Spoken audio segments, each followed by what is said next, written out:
मित्रांनो, आज आपण वापगाव या ठिकाणी महाराजा यशवंतराव होळकर यांच्या राज्याभिषेक दिनानिमित्त या ठिकाणी या कार्यक्रमासाठी आलेलो होतो।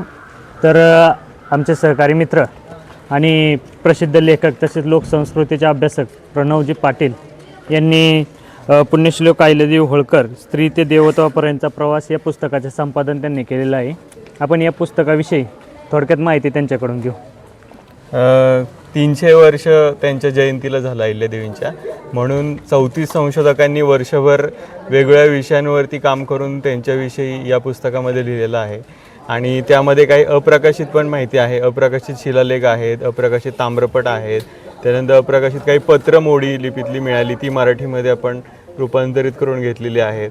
असा जो अप्रकाशित सगळा दस्तावेज होता तो सगळा ह्या पुस्तकामध्ये एकत्र स्वरूपामध्ये आपल्याला वाचायला मिळेल। यामध्ये महाराष्ट्रातलेच नाही तर बाहेरचे जे इंदोरचे, मध्य प्रदेशातले, राजस्थानातले जे लेखक आहेत त्यांचे पण जे संशोधनपर लेख होते ते आपण मराठीमध्ये घेतलेले आहेत। काही अहिल्यादेवींच्याच काळामध्ये इंग्रज अधिकाऱ्यांनी त्यांच्याविषयी लिहिलेलं होतं। जॉन माल्कम सारखा अधिकारी होता, त्याने जे त्यांच्याविषयी लिहिलं होतं ते सुद्धा आपण या ग्रंथामध्ये घेतलेलं आहे। जोना बेलीसारखी एक कवयित्री होती, ती पण विदेशी होती, तिने अहिल्यादेवींच्यावरती एक काव्य रचलं होतं, त्याचा काही भाग आपण यामध्ये घेतलेला आहे। काही मौखिक साहित्य आहे, त्याच्यामध्ये काही पोवाडे आहेत, काही ओव्या आहेत, काही हिंदीमधलं साहित्य आहे जे त्यांच्या समकालीन होतं।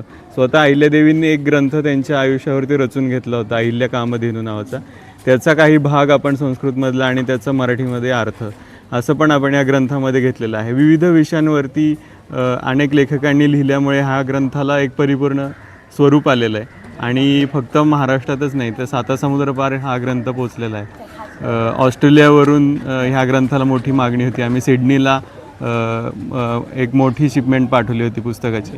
त्यानंतर अबुधाबी आणि दुबईला जे मराठी भाषिक राहतात त्यांच्यापर्यंतसुद्धा हा ग्रंथ पोचलेला आहे।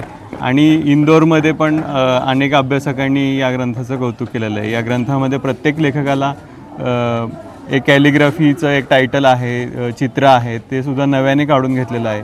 फोटो आहेत, त्याच्यामध्ये मूळ कागदपत्रांचे फोटो आहेत, त्यानंतर त्यांची नाणी आहेत, त्या नाण्यांवरती पण अभ्यास करून लिहिलेला आहे।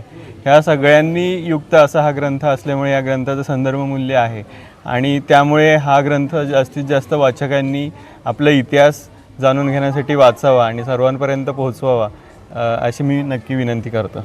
आपल्याला हे पुस्तक कुठे भेटेल हे आपलं प्रेक्षक? हे पुस्तक ऑनलाईन पण सगळीकडे अवेलेबल आहे, ॲमेझॉनवरती आहे, फ्लिपकार्टवरती आहे, त्यानंतर बुकगंगा, अक्षरधारा बुक गॅलरीच्या वेबसाईटवरती पण आहे आणि दुकानांमध्ये सगळीकडे हा ग्रंथ उपलब्ध आहे।